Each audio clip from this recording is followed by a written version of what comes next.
السلام علیکم ورحمۃ اللہ وبرکاتہ۔ آج دلچسپ معلومات میں بیماری، عیادت اور موت کے بارے میں سوالات و جوابات کیے جائیں گے۔ شروع کرتے ہیں بسم اللہ الرحمن الرحیم۔ سوال: حدیث پاک میں بیمار اور بیماری کی کیا فضیلت آئی ہے؟ جواب: حضور نبی رحمت صلی اللہ تعالی علیہ وآلہ وسلم نے ارشاد فرمایا، مومن جب بیمار ہو پھر اچھا ہو جائے، اس کی بیماری گناہوں سے کفارہ ہو جاتی ہے اور آئندہ کے لیے نصیحت، جبکہ منافق کے بیمار ہو کر اچھا ہونے کی مثال اونٹ کی ہے کہ مالک نے اسے باندھا پھر کھول دیا، تو نہ اسے یہ معلوم کہ کیوں باندھا نہ یہ کہ کیوں کھولا۔ ایک شخص نے عرض کی، یا رسول اللہ صلی اللہ تعالی علیہ وآلہ وسلم، بیماری کیا چیز ہے؟ میں تو کبھی بیمار نہ ہوا۔ فرمایا، ہمارے پاس سے اٹھ جا کہ تو ہم میں سے نہیں۔ سوال: حقیقی بیماری کون سی ہے؟ جواب: صدر الشریعہ مفتی امجد علی اعظمی علیہ رحمۃ اللہ القوی فرماتے ہیں، حقیقی بیماری امراض روحانیہ ہیں کہ یہ البتہ بہت خوف کی چیز ہے کہ اسی کو مرض سمجھنا چاہیے۔ سوال: عیادت کے وقت مریض سے کیا کلمات کہنا سنت ہے؟ جواب: لا بأس طہور ان شاء اللہ تعالی، یعنی کوئی حرج کی بات نہیں، اللہ عز و جل نے چاہا تو یہ مرد گناہوں سے پاک کرنے والا ہے۔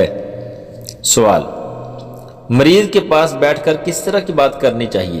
جواب: حضور نبی کریم صلی اللہ تعالی علیہ وآلہ وسلم نے ارشاد فرمایا، جب مریض کے پاس جاؤ تو اسے زندگی کی امید دلاؤ، یہ تقدیر تو نہیں بدلے گا مگر اس کے دل کو خوش کرے گا۔ سوال: مریض کی دعا کس کی دعا کے مانند ہے؟ جواب: مریض کی دعا کو ملائکہ کی دعا کی مانند کہا گیا ہے۔ سوال: مریض کی عیادت کرنے والے کو آسمان سے کیا ندا کی جاتی ہے؟ جواب: حدیث شریف میں ہے، جو شخص اللہ عز و جل کی رضا کے لیے مریض کی عیادت یا اپنے بھائی سے ملاقات کرنے جاتا ہے، آسمان سے منادی ندا کرتا ہے، تو اچھا ہے اور تیرا چلنا اچھا، اور جنت کی ایک منزل کو تو نے ٹھکانہ بنایا۔ سوال: مصیبتوں سے تنگ آ کر موت کی تمنا کرنا کیسا ہے؟ جواب: حضور نبی کریم رؤوف الرحیم صلی اللہ تعالی علیہ وآلہ وسلم نے ارشاد فرمایا، تم میں سے کوئی مصیبت و تکلیف پہنچنے پر موت کی آرزو نہ کرے، اگر ناچار کرنی ہی ہے تو یوں کہے، الہی مجھے زندہ رکھ جب تک زندگی میرے لیے خیر ہو، اور موت دے جب موت میرے لیے بہتر ہو۔ سوال: کیا معمولی بیماری میں بھی بیمار پرسی کی جائے؟ جواب: معمولی بیماری میں بھی بیمار پرسی کرنا سنت ہے، جیسے آنکھ یا کان یا داڑھ کا درد، کہ یہ اگرچہ خطرناک نہیں مگر بیماری تو ہے۔ سوال: تلقین کس وقت کرنی چاہیے؟ نیز تلقین کرنے کا طریقہ بیان کریں۔ جواب: جان کنی کی حالت میں جب روح گلے کو نہ آئی ہو اس وقت تلقین کریں، اور مریض کے پاس اشہد اللہ الہ الا اللہ و اشہد ان محمد رسول اللہ بلند آواز سے پڑھیں، مگر اس کو پڑھنے کا نہ کہیں۔ سوال: نزع میں سختی دیکھیں تو کیا کرنا چاہیے؟ جواب: نزع میں سختی دیکھیں تو یاسین اور سورہ رعد پڑھیں۔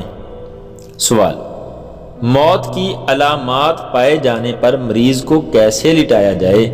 جواب: جب موت کا وقت قریب آئے اور علامتیں پائی جائیں تو سنت یہ ہے کہ داہنی کروٹ پر لٹا کر قبلہ کی طرف منہ کر دیں، اور یہ بھی جائز ہے کہ چت لٹائیں اور قبلہ کو پاؤں کریں کہ یوں بھی قبلہ کو منہ ہو جائے گا، مگر اس صورت میں سر کو قدرے اونچا رکھیں، اور قبلہ کو منہ کرنا دشوار ہو کہ اس کو تکلیف ہوتی ہو تو جس حالت پر ہے اسی حالت پر چھوڑ دیں۔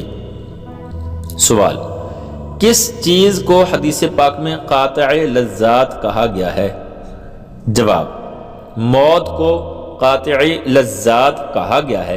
حدیث پاک میں ہے لذتوں کو ختم کرنے والی موت کو کثرت سے یاد کرو۔